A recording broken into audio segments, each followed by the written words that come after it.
Hola, buenas tardes, buenos días o buenas noches. Nos Buenas encontramos una vez tardes. más acá para responder algunas preguntas de estudiantes, un espacio que me gustaría que empiece a tomarse como habitual o como clásico, que cada tanto va a aparecer aquí alguien eh, a responder algunas preguntas. Rápidamente presento, estamos en compañía de Daniela Campaner, una queridísima colega, admirada también en muchos aspectos y simplemente quiero agradecerle enormemente el tiempo que dispensa para nosotros y que podamos conocer su experiencia, sus conocimientos y bueno, a partir de las preguntas después veremos qué es lo que ocurre. No quiero dar mucho preámbulo, así que Dani, insisto en agradecerte enormemente y me gustaría que te presentes y que nos cuentes quién sos. Bueno, muchas gracias a vos y a todos los alumnos y alumnas por el espacio. Mi nombre es Daniela Campaner, soy counselor, egresada de Olos Capital. Bueno, ejerzo mi carrera, pienso que desde tres patas, en el consultorio, donde atiendo a personas, parejas, y también familias en casos de diversidad de género que deseen solucionar algún tipo de conflicto intra o interpersonal. El segundo espacio es la docencia. Soy docente de consultoría psicológica 1 y 2 en OLOS. Y el tercer espacio es el espacio de talleres y seminarios, donde doy sobre diferentes temáticas espacios tanto de talleres de desarrollo personal como de formación profesional para colegas, y mi sagrado y querido espacio de formación en comunicación no violenta, que eso es algo que hago de manera continua y es un espacio muy, muy preciado por mí. Buenísimo. Bueno, muchísimas gracias. Bienvenida y vamos de lleno a las preguntas, ¿sí? Ujú. Bueno, la primera es, Antonella pregunta, ¿cómo te sentís o qué te pasa cuando el consultante tiene un ritmo o tiempo diferente al tuyo durante la consulta? Mm. Bueno, a mí me gusta pensar bastante en este término de acompasar, que tiene que ver con un poco ir centrándome en la persona, por supuesto, en su ritmo, en sus necesidades. Hay un texto de Lichman que es muy cortito, que habla sobre las necesidades del counselor, y de cómo se juegan las necesidades del counselor en la consulta, y lo importante que es que tengamos en cuenta cuáles son las necesidades que se están jugando en nosotros y nosotras cuando estamos acompañando a alguien, eh, justamente para poder atenderlas, recibirlas y validarlas, pero no ponerlas como las protagonistas de la consulta. Siempre las necesidades que van a ser los protagonistas son las del consultante o la consultante. Entonces, si mi necesidad es de ir más rápido o de tener otro ritmo en la consulta, no deja de ser una necesidad propia que seguramente encontraré en otro momento, otro espacio para que sea atendida, que es en mi espacio de proceso personal o de supervisión. eh, si eso es algo que se me está presentando mucho y que verdaderamente me incomoda y que siento que es una necesidad que está ahí muy fuerte, bueno, será atendida en esos espacios, ¿no? Y eso es lo que a mí me sirve para volver siempre a centrarme en la persona. Bien, creo que te referís a un texto de Lichman que habla del ser, los límites o diferencias entre Exacto, ser profesional y ser el ser persona. ¿Mm? exacto, Bien, sí. sí, creo que los vemos en tercer año, lo vemos seguro, pero por ahí alguien en alguna otra cátedra lo ve en otros momentos. Bueno, Andrea, vas a ver varias preguntas de Andrea, pero son más de una Andrea. Así Ah, que bueno. dice Andrea, ¿cómo seguir una dirección en el proceso siendo no directivo? ¿Qué deberíamos tener en cuenta? Ah, Bueno, alguna vez nos hemos encontrado para armar algo acerca de la no directividad y demás. sí, bueno, la dirección son los autos siempre, ¿no? El acompañar un proceso de autoconocimiento, autoexploración. Yo voy a sumar algunos: autoescucha, Ujú. autovalidación, de empoderamiento personal, de autorrespeto, de autoestima, autonomía, ¿no? Esa es siempre nuestra dirección. Hacia dónde lleven esos autos es lo que nosotros es incierto y es absolutamente del consultante, ¿no? Si ese proceso de autoescucha, autoconocimiento, autovaloración, autoaceptación lleva al consultante a tomar tal o cual decisión o hacer tal o cual cosa en lo que tiene que ver con la conducta o incluso con sus procesos internos. Esas son decisiones totalmente del consultante y ahí nosotros nuestro acompañamiento no es interventivo sobre eso. Pero sí tiene una dirección que son acompañar al consultante a desarrollar estos autos para que pueda tomar decisiones sobre su vida de manera autónoma, libre y por supuesto siempre que libertad y responsabilidad son dos términos que van totalmente unidos, ¿no? Bien. Hay después una pregunta que creo que me va a, a mí por lo menos me hace volver un poco a esto que decís de ayudar, ayudar. Después vamos a ver cómo porque hay una pregunta que me llamaba la atención con respecto a esto de lo que vos mencionás de promover en el otro. ¿Mm? Mm. Bien, Andrea, que no sé si es la misma o es la otra, pregunta, frente a los silencios de los consultantes, de las consultantes, ¿cómo acompañamos? Es un poco abierta la pregunta. Sí. ¿Cómo acompañás vos? Bueno, principalmente con la presencia, con la mirada. Iba a decir con la intención, pero la intención es algo que el consultante muchas veces no lo puede percibir, ¿no? Entonces, para mí es importante a veces salir del terreno únicamente de las actitudes hacia adentro, ¿no? Porque yo puedo estar aceptando y comprendiendo empáticamente a la persona y la persona no se entera si yo no comunico eso de alguna manera, ¿no? Entonces se me viene que las maneras de comunicar el acompañamiento de un silencio tienen que ver con el lenguaje no verbal, con estar ahí presente, con mi mirada, y con todo mi cuerpo, ¿no? Con todo mi ser y las maneras en las que manifieste mi cuerpo que yo estoy acompañando. El lenguaje no verbal es algo que para mí es muy difícil de controlar, ¿no? Porque es algo que nos sucede. Entonces, por eso creo que cuando congruentemente estamos presentes y acompañando, nuestro lenguaje no verbal va a reflejar esa presencia y ese acompañamiento de manera sí, espontánea, ¿no? Fluida. ¿Qué importancia le das vos al lenguaje no verbal? A la identificación de algo que signifique algo con relación a lo que está mostrando gestualmente?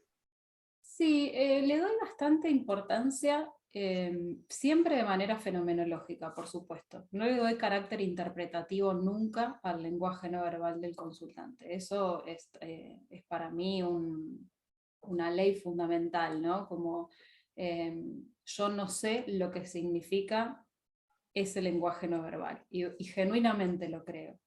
Podría poner ejemplos varios, pero una vez una persona me regaló un ejemplo en una clase que me pareció el mejor de todos, que fue que ella estaba una vez en una consulta con su terapeuta en ese momento, cruzada así de brazos, y veía que la persona que la estaba acompañando empezaba a cambiar su tono de voz, y en un momento le dijo, mira, yo tomé la decisión de dejar de atenderte porque vos estás muy cerrada para este proceso, no estás abierta a que yo te acompañe. Y lo manifiesta tu lenguaje no verbal, estás todos los encuentros cruzada de brazos.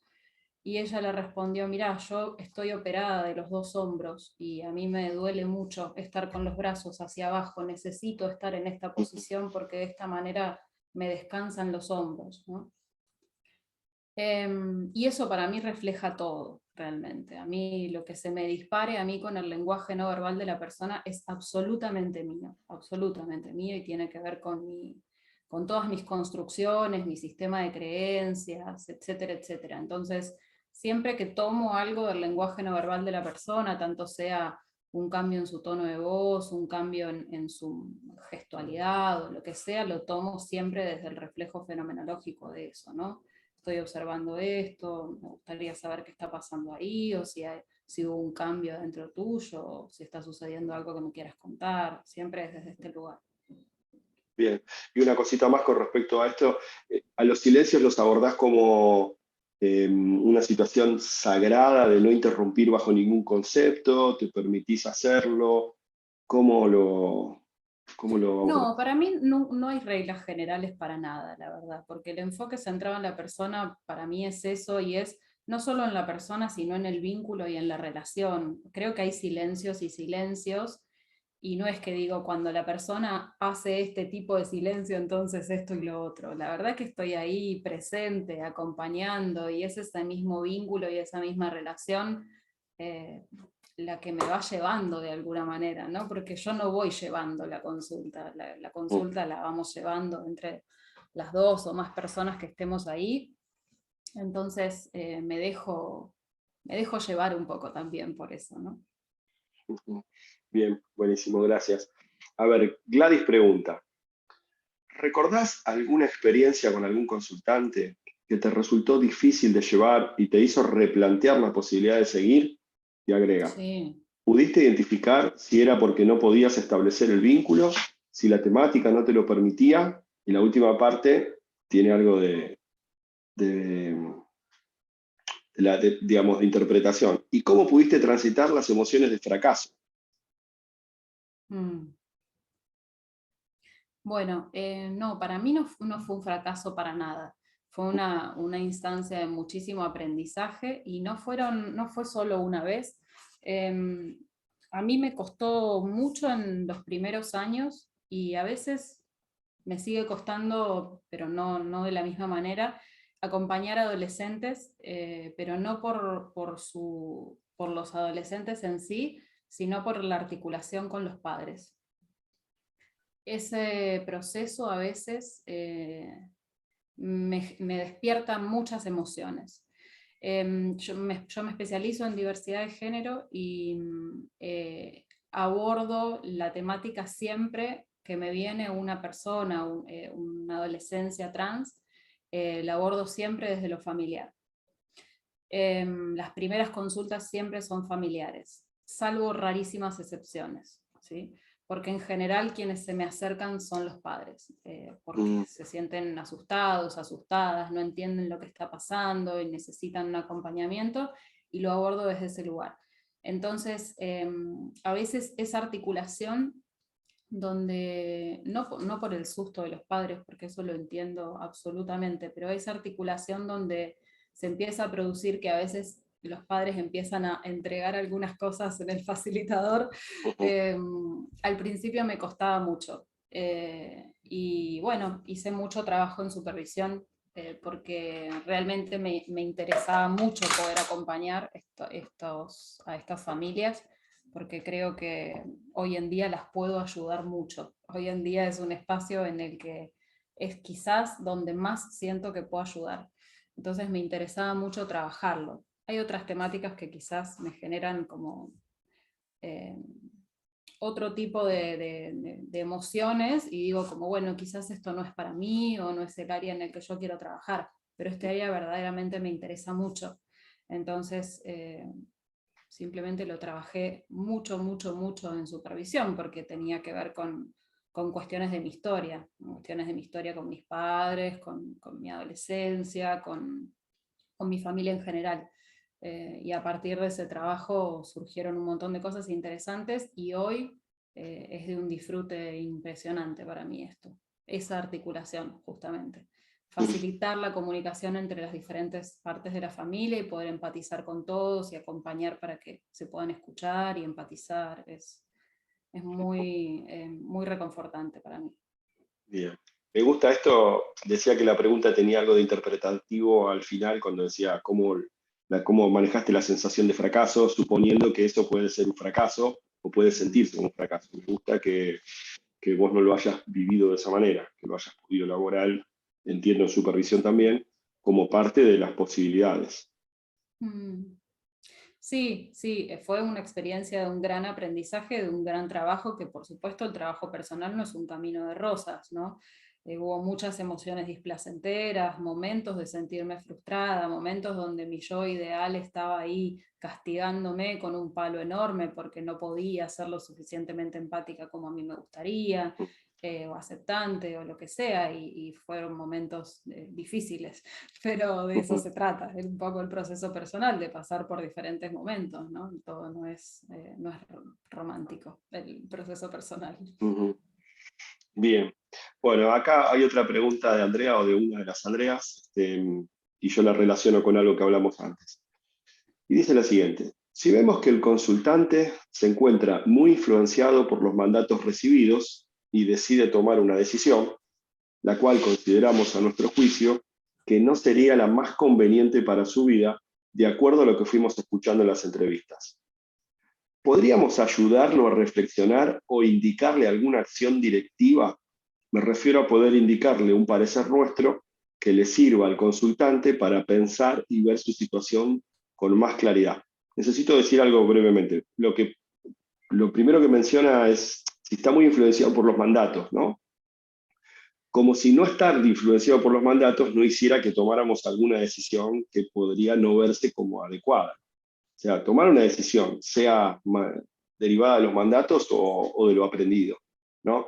Pero lo concreto es, eh, ¿podemos ayudar a reflexionar o indicarle alguna acción directiva? Voy a citar a Gustavo Robles. Voy a decir, ¿para qué lo haríamos?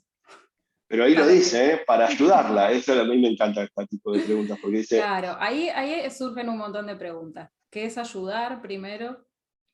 Em, ¿Para qué esto, no? ¿Para qué lo ayudaríamos a tomar una decisión en contra de lo que está queriendo tomar? Em, a mí acá me surge una necesidad muy grande de aclarar algo que a veces surge en relación a la tendencia actualizante, que cuando se habla de que la tendencia actualizante tiene una tendencia hacia la búsqueda del bienestar o del crecimiento, del desarrollo, no quiere decir que va directo a hacer lo que es la persona, a tomar una decisión donde la persona se va a sentir bárbaro y donde va a ser genial para su vida, desde todas las perspectivas del mundo además, ¿no? Porque cada uno tendrá su perspectiva y su opinión al respecto de las decisiones de las personas. En realidad quiere decir que con las condiciones necesarias y suficientes para eso va a ir en búsqueda de su crecimiento y su desarrollo. Y en ese camino hacia el crecimiento y el desarrollo, si es que tiene las condiciones necesarias y suficientes, eh, va a tomar un montón de decisiones para aprender, digo, ¿no? También a veces decisiones que le generen dolor, que lo perjudiquen, que quizás no sean las más idóneas, porque también es en el contexto en el que vive la persona. Siempre recordemos que nosotros somos un microcosmos, un puntito chiquitito en una vida de la persona que es enorme. Entonces, a veces las decisiones también son en función de la adaptación a ese contexto, porque el desadaptarse a ese contexto se conllevaría un sufrimiento mucho mayor, eh, que tomar otra decisión que a lo mejor desde afuera es la mejor, pero que le va a generar mucho sufrimiento porque en ese contexto no va a obtener el amor, la aceptación o el cariño que desea. Entonces, no podemos ver el proceso personal como una línea recta, ¿sí? Y además ascendente. El proceso personal es lo más parecido a una montaña rusa en donde vamos teniendo un montón de subidas, bajadas, idas, venidas y caídas, y a veces caídas a una gran velocidad, necesarias para después llevar un aprendizaje adelante. Pero no quiero esquivarle a la pregunta, solo con parafernalia teórica, ¿no? Yo verdaderamente no encuentro un para qué hasta hoy. ujú, Sí, es verdad que desde la congruencia muchas veces podemos contarle al consultante lo que nos pasa con su decisión, desde un lugar eh, te escucho decir esto y siento miedo, ¿no? Pero el miedo es mío y me hago ujú, cargo de ese miedo y te lo manifiesto, ¿no? Teniendo en cuenta las cosas que me venís contando y las cosas que venimos hablando, hoy te escucho tomar esta decisión y yo siento miedo, ¿no? Siento miedo de que quizás pase esto, lo otro, y es un miedo mío y lo transparento como parte de la relación que ujú, estoy construyendo, que es una relación de persona a persona, es una relación con congruencia y donde nuestros sentimientos también, si contribuyen al vínculo y contribuyen a la relación, y al proceso del consultante y sobre todo el proceso de la relación los podemos transparentar, ¿no? Pero siempre haciéndonos cargo de eso y no diciéndole a la persona ni lo que tiene que hacer, ni haciendo que responda a nuestro miedo, ni ninguna de esas cosas. Bien, entiendo, como transmitiendo que es una decisión peligrosa o atemorizante desde nuestra mirada, Para mí, haciéndonos cargo de eso. exacto. Yo veía en la pregunta implícita el esto de, ¿lo podemos ayudar a reflexionar? Como si ser aceptante, empático y congruente no ayudara a reflexionar. Por eso decía, a veces está Totalmente, implícita el pensamiento en la pregunta, ¿no? O sea, totalmente. si cuando sea posible y saludable reflexionar sobre eso, preguntárselo a partir de nuestro acompañamiento con esas características, lo puede hacer. A veces pareciera como que la pregunta es, pero yo no lo puedo ayudar diciendo, no puedo ser directivo, como si no Claro. serlo no ayudara. Ahí veo a veces la pregunta. Claro, Bueno, claro, también ahí de que es reflexionar, ¿no? Totalmente. En realidad siempre acompañamos al consultante a que reflexione, y a que se escuche, y a repensar, y a resentir, y a un montón de cuestiones. Ahora, si pensamos que ayudarlo a reflexionar es ayudarlo a cambiar de opinión, ahí estamos yendo para una dirección que no es la que propone Rogers al menos. bueno, a ver, Liliana pregunta. Uy, perdón, se me fue la pregunta de Liliana. Si al tratar con un cliente, por ejemplo, necesitara hablar con su pareja o un familiar sin decirle al cliente, ¿violaría el secreto profesional hacerlo? ¿O se dispensa si es, o por lo menos así lo estima el consultor, en beneficio del consultante? ¿Hasta dónde se guarda el secreto profesional? No sé si se entiende la pregunta. Más o menos, voy a responder y si estoy respondiendo una cosa distinta vos me decís, pero el único factor por el que nosotros podríamos romper el proceso, el secreto profesional, es por riesgo de vida del consultante o de una persona que esté relacionada con el consultante, por nada más. Después, siempre, hasta incluso cuando estamos atendiendo a un adolescente, siempre que se habla con un familiar es por pedido del consultante o con permiso del consultante. En el caso de que sea un adolescente, si hay algo de su vida que sea necesario que sus padres lo sepan, siempre es charlado con el adolescente previamente lo que vamos a comunicar. Y yo, de hecho, siempre intento que sea en el espacio de consulta incluso, ¿no? Que si el adolescente, si hay algo que está pasando en la vida de esa persona, y que sus padres es interesante que lo sepan porque hay algún tipo de peligro, por lo que sea, siempre invito a ver si se puede traer a ese padre a la consulta para que sea el mismo adolescente quien lo cuente, si necesita con mi ayuda o lo que sea. Pero hablar por teléfono directamente con un familiar de un consultante no le veo un para qué positivo, y además viola el secreto profesional del código de ética del counseling. Sí, pensaba otra vez en esto de, o si lo considera como beneficio para el consultante. Digamos que todos, siempre consideramos todo como un beneficio, no es que damos una garantía o que estamos siempre seguros, pero todo lo que hacemos, incluso preservar ese secreto, es en beneficio del consultante. Creo Sí, que lo ahí cuidado mencionaba. con Sí, pensar que nosotros sabemos más que es beneficioso para el consultante que claro. ellos mismos. Eso es fundamental. Siempre pensando como, bueno, hago esto porque es mejor para el consultante. En realidad es mejor para mí según lo que yo creo que el consultante necesita. Si es mejor para el consultante, es el consultante quien me lo va a pedir, me lo va a decir o lo vamos a trabajar. Bien. A ver, Virginia pregunta. ¿Cómo actuar cuando un familiar, amigo o pariente te pide ayuda porque sabe que sos counselor y vos sabés que no irá a otro profesional porque varios lo sugirieron y hasta se lo exigió algún médico y no lo hace? Pide ayuda por primera vez y es a vos. A ver si entiendo. Si un familiar mío me pide ser consultante mío, Claro, porque le em, recomendaron ayuda y nunca lo hizo, pero decide porque sabe que vos sos counselor, te lo pide. em, la verdad que voy a responder muy muy sencillamente que si un familiar mío necesita ayuda, nos tomamos unos mates y charlamos, así. Pero no con un encuadre, no con una remuneración. Digo, si estoy en posibilidad de escuchar a esa persona y poder acompañarla, pero va a ser desde mi rol de familiar, no va a ser con un encuadre profesional.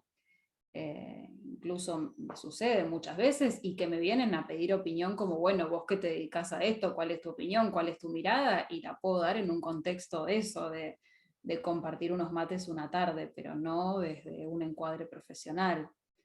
Va a estar seguramente en esos mates, si la persona me lo está solicitando, va a estar mi mirada profesional, pero fuera de lo que es el encuadre. Y si no va a otro lugar a buscar ayuda, es parte de la elección de la persona, es parte del proceso personal, y yo al menos intento ser muy respetuosa con ese proceso personal. No importa si la persona es o no es consultante mía, siempre trato de ser respetuosa con los procesos personales de las personas, y si hoy no van a pedir ayuda a otro lado, no solo que no es mi responsabilidad, sino que no vería nada beneficioso tampoco en estar cubriendo esa parte. Claro. Me planteo ahora, o se me ocurre también, ayudar a explorar esa capacidad o intención de pedir ayuda o no, ¿no? Ayudar a explorar por qué no puede pedir ayuda, por qué solo a mí, por qué nunca, por qué considera que soy yo la única persona que lo puede acompañar. Digo, como para acompañar eso, la búsqueda. Me pasa a Sí, y como veces, familiar, sí, perdón. no, digo, pasa a veces con las derivaciones o la interconsulta cuando alguien no quiere hacer o se niega a una interconsulta, explorar acerca de los temores, de los prejuicios que hay con respecto a eso. Es una manera de poder quizás acompañar a un cambio en esa mirada. Hay algo que fundamenta el no buscar ayuda de otra manera. Bueno, podemos ayudarlo precisamente a eso, a entender. Sí, sí, sí. Y al mismo tiempo también transparentar lo que nos pasa con esto, ¿no? A mí en eso me refugio bastante en la comunicación no violenta, de tratar de contarle a la persona lo que a mí me pasa con su no búsqueda de ayuda. Desde el lugar de, bueno, esta es mi mirada y te escucho con este dolor y te escucho con esta preocupación y con estas cosas que te están sucediendo, y siento miedo de que no busques ayuda, ¿no? Y tiene que ver conmigo. Eh, y me encantaría que así sea, y al mismo tiempo quiero respetar que hoy no estás pudiendo, no estás queriendo, ¿no? Como poner todo sobre la mesa. Pero nunca vos necesitas terapia o vos necesitas proceso o andá, el intento de manipulación o de coacción o de coerción para mí nunca es beneficioso. Y mucho menos tomar ese lugar. Y mucho menos tomar ese lugar, Bien, absolutamente. clarísimo, gracias. Miguel pregunta, ¿el consultante tiene que tener un motivo de consulta determinado o duda para recurrir al consultor, o puede tener la intención de mejorar o cambiar su vida? Sí, puede cualquier cosa, mientras que necesite, mientras que sea una persona que registra que tiene una temática para expresar y comunicar y que necesita ayuda para resolverla. em, Puede venir con lo que quiera, incluso puede venir con un no sé qué me pasa. También ese es un motivo de consulta, no sé qué me pasa, ¿no? Bien. Fernanda pregunta, si identificás que un consultante requiere derivación, ¿cómo elegís al profesional al cual derivar? Mm. Bueno, lo primero es que el pedido de interconsulta, siempre tenemos como una cartera de profesionales, ¿no? Para mí la derivación es un proceso, eso está clarísimo. La derivación no es una instancia única, no es te paso un teléfono y ahí termina mi trabajo, ¿no? Es un acompañamiento. Hay que ver si esa interconsulta es con un psiquiatra para armar un equipo interdisciplinario, si es derivar a un psicólogo, si es incluso a otro tipo de profesionales, ¿no? En Ujú. sexualidad se trabaja también con médicos, porque quizás la temática que está atravesando la persona necesita necesita una consulta quizás con un sexólogo, y nosotros vamos a seguir acompañando a la persona en lo que le pasa con eso, ¿no? Entonces, como hay tantas modalidades de trabajo, depende de lo que le esté sucediendo a la persona, ¿cómo elijo al profesional? Bueno, yo siempre trato de tener profesionales del enfoque, eso no hay duda para mí. Los 2 psiquiatras con los que yo hago interconsultas son del enfoque, y tengo algunos psicólogos también, que no todos son del enfoque, pero sí todos son muy humanos. Trato siempre de ir primero a los del enfoque, pero como no conozco tantos, al menos, a veces, bueno, tengo que ir variando un poco, ¿no? Entonces depende de la temática que escucho, es donde llamo, pido una interconsulta, charlo con el profesional, le cuento lo que está pasando, siempre con autorización de la persona, y ahí veo si es interconsulta o si es un proceso de derivación. Bien. Buenísimo. Miguel pregunta, ¿anotás luego de la consulta para luego recordar?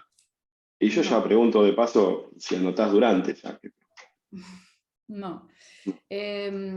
Solo anoto en los acompañamientos familiares y anoto durante, porque a veces un integrante de la familia dice algo y se le da paso a otro integrante de la familia, y para ir después retomando, para poder articular y facilitar el diálogo y estas cuestiones que se hacen en los encuentros familiares, a veces me sirve anotar 1 o 2 palabras, que en general son emociones que se manifestaron, ¿no? Tanto explícitas como implícitas, quizás para que me ayude a, como la facilitación familiar la hago desde la comunicación no violenta, a veces me sirve esto para ayudarlos a que se comprendan un poco mejor, porque a veces la forma anula el contenido, entonces a veces anotar algunas cosas me hace después retomar sobre ese diálogo de una forma en la que se puedan escuchar. El acompañamiento individual no anoto ni durante ni después, y mientras te lo estoy diciendo estoy sintiendo un poco de vergüenza, porque ahí me viene como la voz del debería, ¿no? Quizás debería anotar. La verdad que lo intenté durante mucho tiempo y me olvidaba, perdía las notas, me di cuenta, un día lo supervisé, le dije, mira, me pasa esto, y mi supervisor me dijo, a mí me pasa lo mismo. Y nos reímos un poco y charlamos sobre el para qué de las notas, y la verdad el para qué de las notas tiene que ver con primero teniendo en cuenta que nosotros, al no pertenecer al mundo de la salud, digamos, de la matrícula en salud, no tenemos obligación de tener una historia clínica. Si tuviéramos matrícula en salud tendríamos la obligación de tener una historia clínica, y no es así. Entonces las notas son únicamente si las necesitamos nosotros, porque el consultante no nos va a pedir notas, ni ningún proceso legal nos va a pedir notas, porque no tenemos esa obligación. Y a mí no me contribuyen nada, la verdad. No me contribuyen nada porque, por suerte, tengo, en mi vida personal no, pero en mi vida profesional tengo muy buena memoria. En general no me olvido de los nombres, y si me olvido de algo lo pregunto. Tan sencillo como esto. Como que no hay Entonces, un inconveniente en preguntar algo en que absoluto. pudo haberse olvidado. En absoluto. Yo necesito decir que creo que deberíamos anotar, pero no tanto por el proceso del consultante en sí, porque me parece que podríamos aportar esas notas a alguien que tenga ganas de hacer alguna investigación sobre el campo, sobre los resultados, los efectos, los procesos y demás. Pero bueno, ese es un berretín mío que tengo con respecto a la investigación, pero creo que eso sí nos podría servir, pero yo no anoto durante las entrevistas, y lo que anoto es muy poquito, y normalmente no lo vuelvo a releer, pero creo que me ayuda a cubrir mis fantasmas del olvido, y más que nada a fijar en la memoria algunas cosas. Lo que no hace, lo que no evita que me olvide también, ¿no? Algunas otras.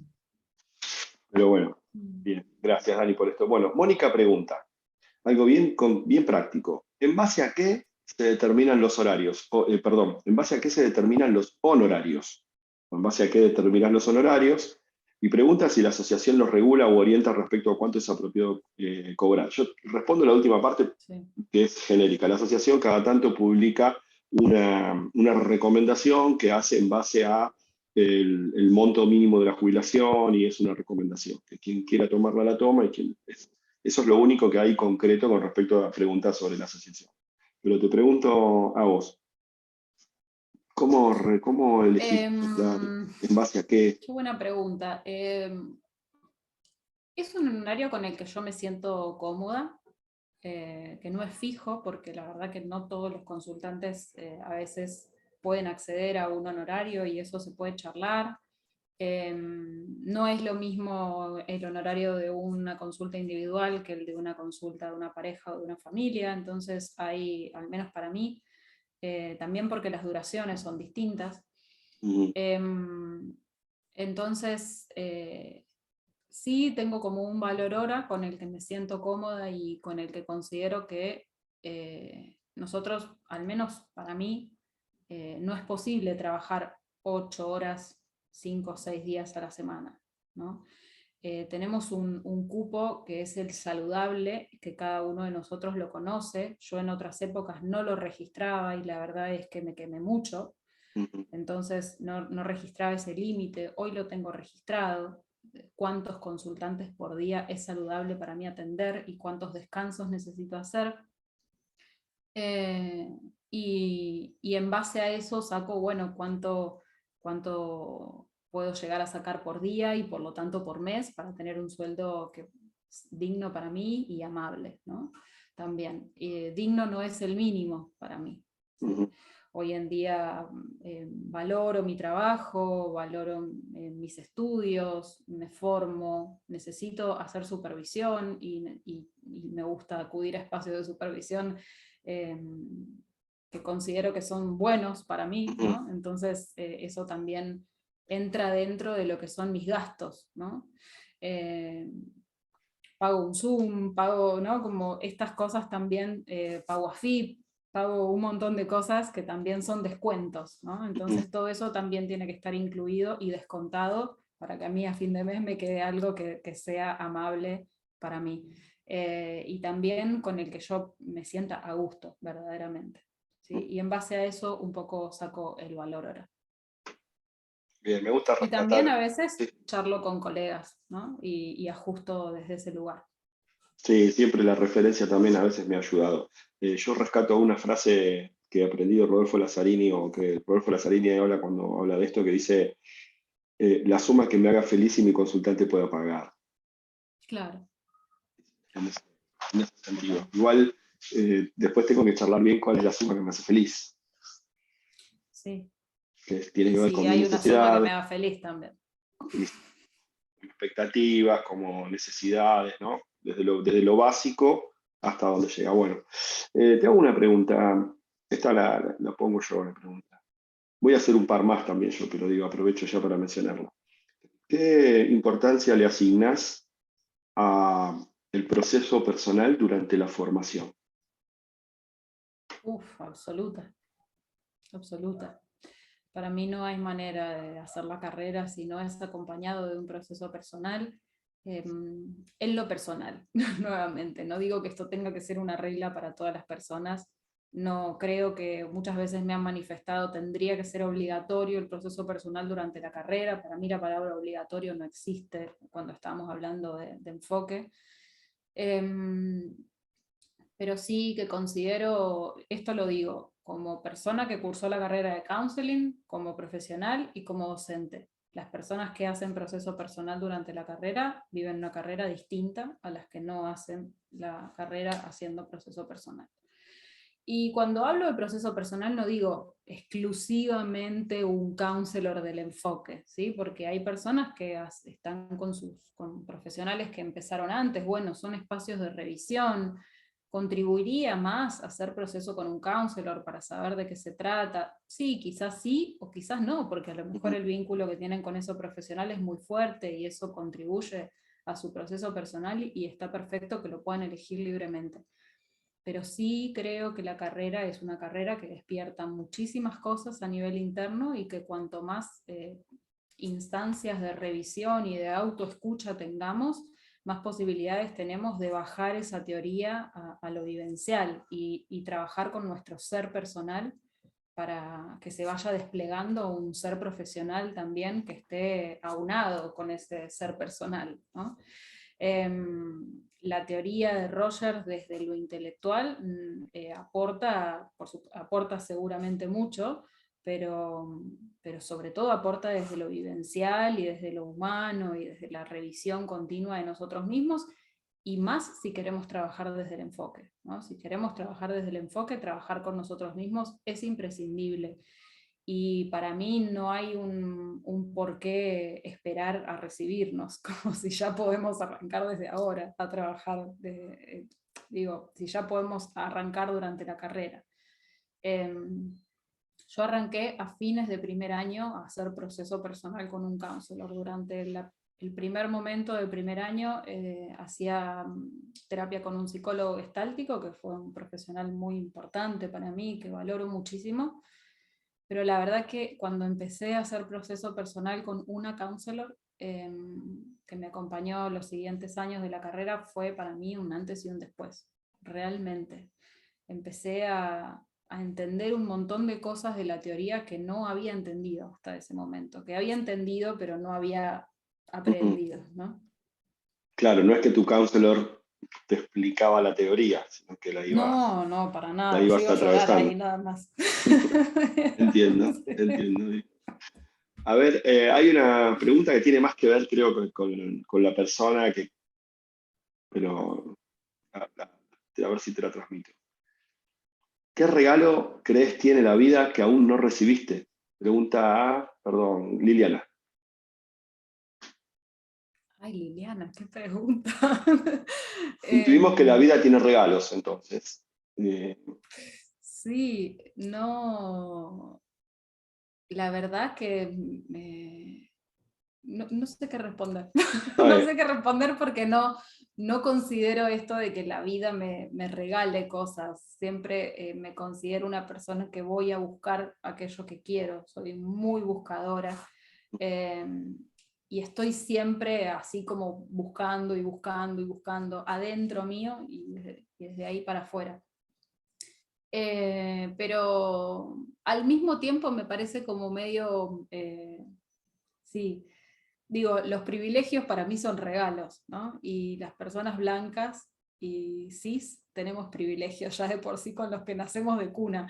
Entonces, al decir que la vida no me da regalos, también me siento un poco injusta, porque quizás hay alguna persona que realmente no tiene privilegios de nacimiento, que me puede escuchar y decir, sí, la verdad que la vida te ha dado bastantes regalos y tendría razón.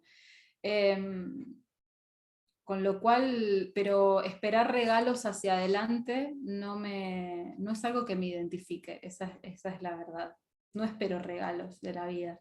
Espero tener salud y salud sobre todo, sí, por supuesto física, pero también psicológica y emocional para ir a buscar aquello que me hace feliz, que me da felicidad en realidad.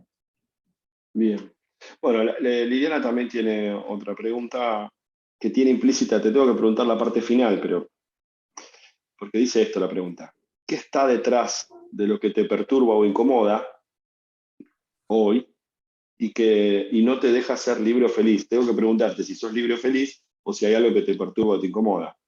Pero, ¿qué está detrás de lo que te perturba o incomoda hoy y no te deja ser libre o feliz? Mm. Yo quiero preguntarte, ¿te sentís libre y feliz? Me siento libre. eh, Creo que la felicidad es algo que se construye todos los días. Considero que soy una persona que está mucho más tiempo feliz que con emociones displacenteras, pero la verdad es que soy una persona que aloja toda la gama de emociones casi todos los días de su vida, digo, ¿no? Por supuesto en dosis no tan elevadas como para tener que preocuparnos, pero sí que digo, alojo felicidad, tristeza, frustración, miedo, muchísimas cuestiones. En este momento creo que la pregunta de qué es lo que no me deja muchas veces estar mejor de lo que podría llegar a estar, creo que desde que soy mamá tengo un bebito de 1 año y 5 meses, para quienes no me conocen, y desde que soy mamá el miedo es algo que llegó a mi vida de manera bastante fuerte. Yo no conocía el miedo de la manera que lo conozco ahora. Y tiene que ver con miedos, ni siquiera miedos hacia mí, miedo de que me pase algo y él se quede sin mamá, o miedo de que le pase algo a él, y el sufrimiento que me puede llegar a traer eso. Ujú. Y creo que es eso, que antes de esta etapa que estoy atravesando, no tenía tanto contacto con el miedo y estoy aprendiendo a conocerlo. Y eso es a conocerlo y a relacionarme con el miedo profundamente. No desde el lugar de no quiero tener miedo, sino desde el lugar de poder relacionarme con el miedo de una manera más saludable e integrarlo a mi vida. Mm. Esto tiene mucho que ver con mi noción de yo, ¿no? Y con una cuestión muy de yo puedo, siempre, de considerar que puedo. Siempre me consideré así. Entonces el miedo es algo que, por supuesto, me incomoda, me asusta, justamente, me asusta el miedo. Eh, y hoy estoy aprendiendo a relacionarme con el miedo de otra manera. Bien. Bueno, yo tengo algunas preguntitas que tienen que ver por ahí con lo teórico, pero a ver si me explico. Vos sos experta o especialista en comunicación, comunicación asertiva, comunicación, con- prefiero que la menciones vos, pero me gustaría entenderte, conocer cómo llegás a desarrollar eh, las ganas, la curiosidad por ir por ese lugar y qué te fue aportando, o como persona y como profesional. Mm. Bueno, ¿cómo llego? Eh, Llegué a la comunicación no violenta. La teoría de Marshall Rosenberg se llama comunicación no violenta. Yo no la menciono por las Y dudas, es nos hoy... cobren algún royalty, algún copyright, pero Ah, sí, mira, estamos hablando de bueno, eso. me tenías que avisar antes. No, está bien, por las dudas. Basado en Bien, hechos reales. ok. Bueno, llego, mientras estaba estudiando la carrera de counseling, una vez una de las profes la nombró en una cátedra y a mí me quedó resonando, y empecé a buscar. Llegué a CNB Argentina y tomé el primer curso introductorio de comunicación no violenta. Em, por supuesto empecé a leer el libro, a mirar videos, a anotarme informaciones. Llegué porque la comunicación siempre para mí fue una gran traba y al mismo tiempo un gran puente, ¿no?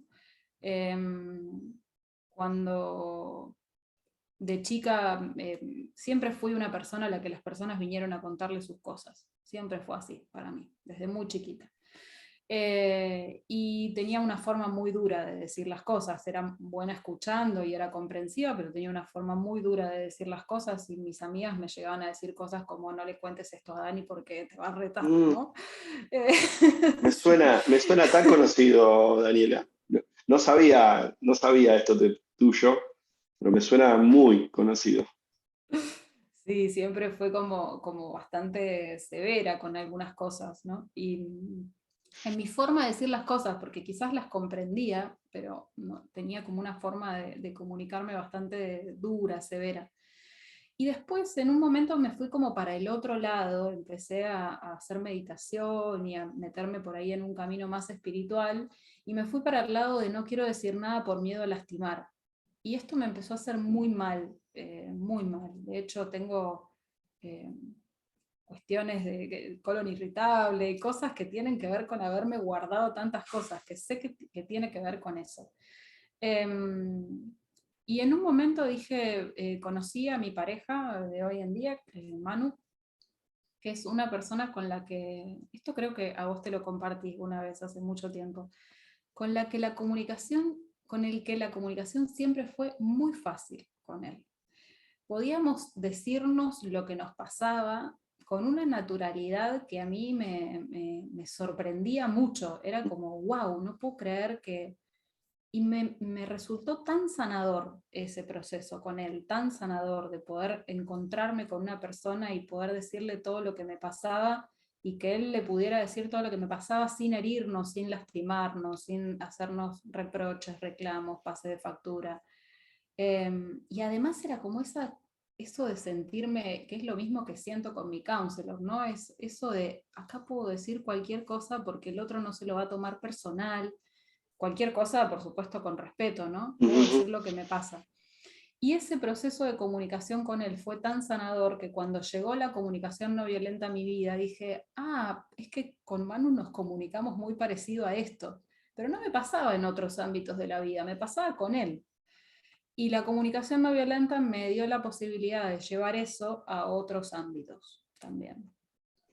Y además creo que es mi mayor herramienta, por supuesto, la base es el enfoque centrado en la persona siempre, pero comunicarme con los consultantes de la comunicación no violenta es una herramienta muy poderosa para mí en consulta, y además algo que me facilitó muchísimo la empatía, porque la CNV tiene una manera de traducir el lenguaje de las personas en sentimientos y necesidades, y ahí todo es como muy sencillo de comprender, ¿sí? De comprender profundamente, ¿no? Y así fue mi proceso. Y por eso amo profundamente la comunicación no violenta. Es una de las cosas que más me apasiona en la vida, porque fue muy transformador para mí, y porque cada vez que facilito un taller de CNV, las personas me manifiestan estas cosas también. Bien. Yo digo siempre que CNB me ayudó a mí a escuchar. Quizás no soy muy eh, hábil en la comunicación, yo para transmitir, pero sí creo que fue central en mi posibilidad de poder escuchar diferente. Totalmente. Aprovecho para mencionar que he tomado, apenas he podido, tomar un curso con Daniela. Yo a Daniela la conozco, para quienes no lo saben, la conozco desde su último año de formación, y cuando pude, cuando hizo uno de los primeros talleres que yo me enteré de comunicación no violenta, me anoté, porque esto que ella menciona como que la ama, creo que es algo que me inspira a mí a acercarme a este tipo de personas que aman algo que a mí me suena como amigable o necesario o positivo. Entonces, creo que Daniela transmite eso con respecto o al menos a mí me transmite eso con respecto a la comunicación y a CNB en particular. Así que agradezco haber participado y cada tanto recomiendo, creo que das fe de poder dar fe de que recomiendo. Sí, sí. Eso. Te quería preguntar también, aprovechando ya los últimos pasos de este encuentro, eh, quiero preguntarte primero por el counseling. ¿Por qué counseling? ¿Por qué sos counselor? ¿Por qué soy counselor? Bueno, yo estaba anotada en la Facultad de Psicología cuando me estaba a un mes de arrancar, y estaba atendiendo a una persona en ese momento en mi anterior profesión, y me nombró counseling, me contó que estaba estudiando eso. Y cuando me empezó a contar, me pasó algo muy fuerte en el cuerpo. Lo recuerdo, de hecho te lo estoy contando y me vuelve a pasar. Sentí una sensación en la panza y en el pecho muy fuertes de emoción mientras ella me lo contaba. Y, y dije, quiero esto, quiero esto ya. Eh, y fui y me anoté así sin charla introductoria, sin nada, y empecé y me enamoré profundamente de la carrera y de la profesión, y cuando empecé a hacer proceso personal fue tremendamente transformador. Y soy counselor por todo lo que me dio a mí el counseling y el enfoque. Lazzarini dice algo que para mí fue muy significativo cuando lo escuché y en lo cual me identifico mucho. Lo voy a intentar parafrasear, pero dice algo así como: el enfoque me dio tanto a mí que, que desde ese lugar quiero dárselo a la gente, ¿no? Y esto mismo me pasa a mí, tanto con el counseling como con el enfoque. A mí me cambió la vida totalmente. Entonces, no me imagino hoy haciendo otra cosa. Ni quiero. Me imagino a las instituciones contratando a quien te contó acerca del counseling para promover eso. pero me pregunto ¿qué es lo que te contó? ¿Te contó una experiencia propia de haber atravesado counseling? ¿Era counselor y te contó acerca de la profesión? ¿Qué fue Me lo que contó que te...? estaba estudiando y me contó las cosas que estaba aprendiendo mientras estudiaba, de cómo acompañaba, Ujú, me contó así como con sus palabras, porque era una alumna de segundo año, y me contó más o menos de qué se trataba y por qué le gustaba tanto y que estaba súper entusiasmada y las cosas que aprendía. Eh, y me pasó algo muy fuerte desde lo físico, que dije como quiero eso. bien, buenísimo, me Mm, gusta eso. Me gusta de haber sido desde una estudiante, ¿no? Que te va sí. manifestando, ¿no? Eh, alguien que ya conocía y profundizaba sobre la carrera. Te pregunté antes acerca del proceso personal durante la formación y te quiero preguntar ahora qué relevancia, importancia, prioridad le asignás a la supervisión, covisión para tu ejercicio profesional. Bueno, total, primero porque el espacio de supervisión es un espacio que disfruto muchísimo. Eh, me encuentro conmigo misma, me encuentro con una persona, en este caso, con la que me gusta mucho encontrarme. Eh, Aprendo mucho de mí misma en ese lugar y aprendo mucho también de su experiencia cuando me la transmite. Eh, y le doy una importancia central en muchos aspectos. Para mí, yo me permito revisar cualquier cosa que me surja en ese espacio de Mm, supervisión, hasta cuestiones teóricas, cuestiones de lo que me pasa a mí con los consultantes, por supuesto, pero también a veces dudas eh, del encuadre, de cómo hacer esto, de cómo hacer lo otro, y también a veces reflexiones existenciales, ¿no? Como es un espacio de libertad absoluta donde es el único espacio donde podemos ir a hablar de la cantidad de cosas que escuchamos. Yo siempre digo eso, ¿no? Como yo escucho mm, un montón de cosas todos los días que no le puedo contar a nadie, ¿no? Y ese es el único lugar al que puedo ir a contar todo esto que escucho y al que puedo ir a transmitir lo que me pasa, porque a veces realmente escuchamos cosas muy fuertes y escuchamos cosas que nos tocan mucho. Yo a veces salgo de la consulta siendo una persona distinta a la que era antes de entrar, porque ese ujú, consultante me atravesó mucho con su experiencia. Y corto y ahí todo eso me baja, me termina de bajar a mí y me resulta súper transformador. mm, Y no puedo salir y contárselo a Manu, a mi compañero. Eh, sí le puedo contar lo que me pasa a mí, pero no lo que escuché, ¿no? claro, Entonces, yo digo, ¿qué haría si no tuviera supervisión? Porque es mucho lo que hay mm, adentro mío y lo que necesita proceso, ¿no? Porque todo eso que escucho, por supuesto que se va incorporando a mí, me atraviesa, pero necesita proceso para verdaderamente asentarse. eh, y que eso sea un proceso virtuoso sobre todo, ¿no? claro. Eh, entonces, ¿cómo no hacer supervisión? Digo, es un espacio hermoso el de supervisión, hermoso, enriquecedor por todos lados. Buenísimo. Una de las últimas preguntas que te quiero hacer es, ¿te gustaría decirle algo? Las preguntas que has escuchado, que te transmití, son de estudiantes de primero, de segundo y de tercer año. Eh, Me pregunto si te gustaría decirles algo, contarles algo, transmitirles algo mientras están transitando la carrera. Sí, hay algo que yo trato de transmitirle bastante a mis alumnos y alumnas, que es, a veces sucede que con el enfoque pasa que escuchamos todo lo que no se puede hacer, ¿no? Y las personas se sienten restringidas, contenidas, y hay una interpretación del enfoque como un acompañamiento acartonado, duro, rígido. Y el enfoque es todo lo contrario. Y yo siempre los invito a pensar todo lo que sí tienen como potencial de ayuda y que pueden desarrollar y desplegar y poner en función de la relación de acompañamiento a otra persona.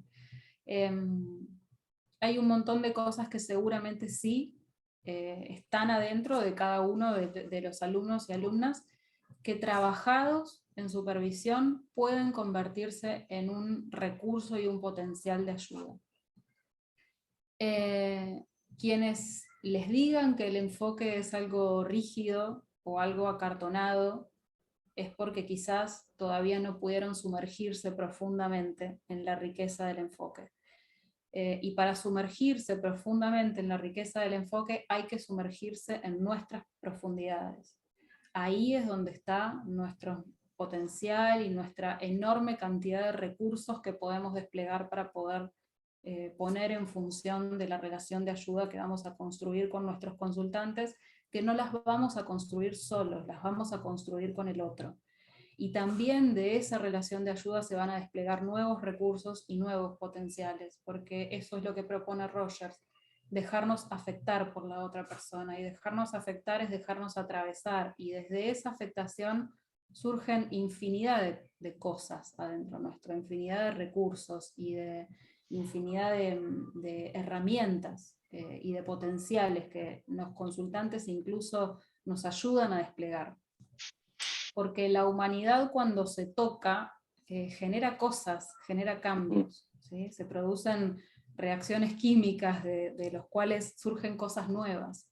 Entonces, cuando nos sumergimos hacia adentro y nos conocemos y nos permitimos abrirnos a la experiencia verdaderamente y desde ese lugar abrirnos a la afectación de un otro o de una otra,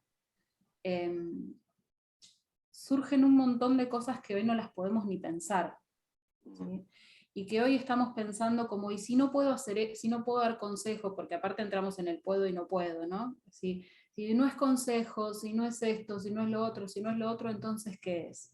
Bueno, esa incertidumbre es la que nos permite sumergirnos y zambullirnos a construir una relación con el otro desde el cual... en la cual van a salir una infinidad de cosas que hoy no nos podemos ni imaginar. Y esa es la riqueza de lo humano.